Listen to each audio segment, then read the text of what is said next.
Hi everyone, welcome back to our channel. Today we are going to find the Z parameters for the given network where the given source is an current dependent current source. Okay, so current dependent current source is given. Let's try to find out. So how to solve this problem is this very simple. So this is input port. The voltage at this point is V1 0 volts. The voltage at this point is given is plus V2, and here it is 0 volts as well as 0 volts. Now the current in this branch of 10 ohm is 10 ohm, which is very clearly known, and current is flowing here.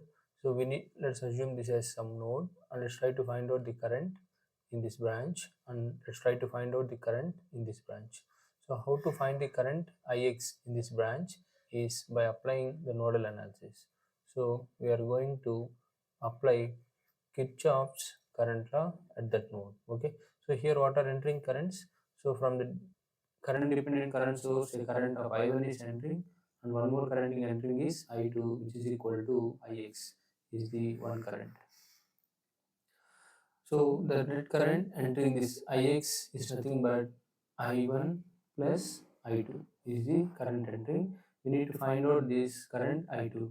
So let's try to mark this node and try to apply Kirchhoff's current law at this node. Okay. So what are the entering currents? So you can see here I1 current is entering like this, I1 plus I2 current is entering. So this IY is the leaving current. So I1 current is entering plus I1 current is entering plus I2 current is also entering. It is equal to IY current. So this I can write down it as 2I1 plus I2 is equal to the unknown current, which is nothing but IY. So now let's try to redraw the network, and we need to find out Z11, Z12, Z21 and Z22. So what we are going to do here is let's try to redraw the network. So this is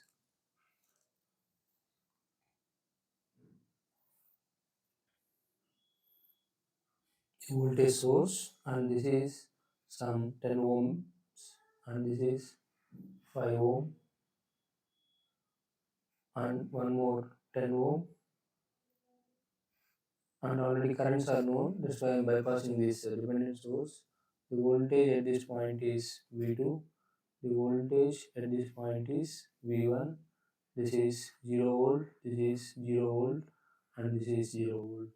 The current entering this branch is nothing but Ix. Ix is nothing but I1 plus I2, and the current in this branch is I1. The total current in this branch, which is nothing but IY, which is nothing but this is a 2I1 plus I2. So let's try to express in the standard format. So here the standard format is V1 V2 is equal to IZ. So I can write down V1 is equal to Z11 I1 plus Z12 I2. Second equation, V2 is equal to Z21 I1 plus Z22 I2. These are the standard. We also want to express the same expression here. Okay. So here, whenever the current I1 is entering, I'm marking this as positive, leaving as negative. When current is entering, I'm marking as positive, leaving as negative. Whenever the current is entering is positive, leaving as negative. Let's try to apply Kirchhoff's current law. Okay. Apply voltage law at input port. This is the input port what we are going to have. So whenever the current is leaving, what is the leaving polarity? This is plus V1, and here the current is leaving. What is the leaving polarity? Minus I current into resistance. What is the resistance of this branch? Is 10 ohm. Okay, the resistance of this branch is 10 ohm. The resistance of this branch is 5 ohm. Okay, you can verify the above values. So I1 into 10, and current leaving polarity is minus. What is the current? 2I1 plus I2 into 5 is equal to 0 is the KVL at input port. Similarly, I'm going to find out Kirchhoff's voltage law at output port. You can see here this total current I am going to write down like this. So whenever the current is leaving, or the leaving voltage, we are going to call it as plus V2, and current leaving this point. So what is the polarity you are going to have? Minus. What is the current we are going to have? I1 plus I2 multiplied with the resistance of 10 ohm. And whenever the current is leaving, what is the leaving polarity you are going to have? Minus. What is the current?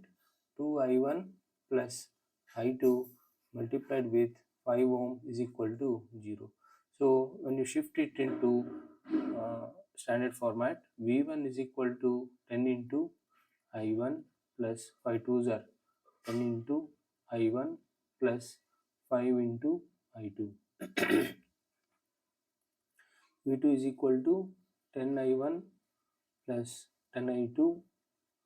So when you shift, it is nothing but plus 5 into 2. This is 10 I1 plus 5 into I2.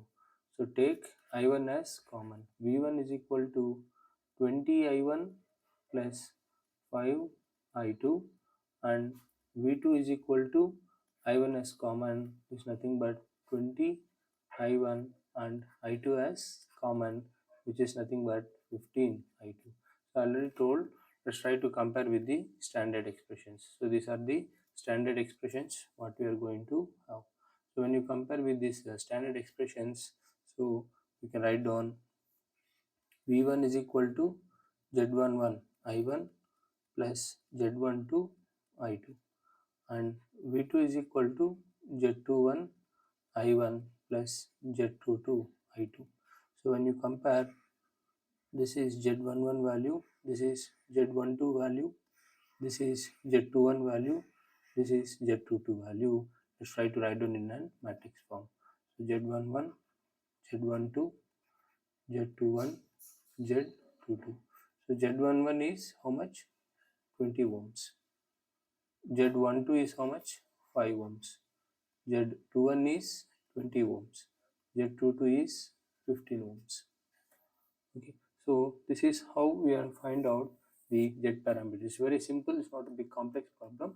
So this dependent current we expressed as 2I1 plus I1, this is I1, this I1 plus I2, and resultant we are writing in this format. So we have been obtained, converted the standard equation by applying KVL at input port and KVL at output port. We got these kind of values. Hope you are able to understand. So this is how to solve a problem on dependent source. So if you feel the video is useful to you, please like the video, please share with your friends, and if you have any doubts, let me know in the comment section. And if you're watching the channel for the first time, please subscribe the channel, so which will motivate us to do more videos. And this is an free channel for the development of students and faculty. Yours obediently, Ram. Will meet in the next video. Thank you for watching.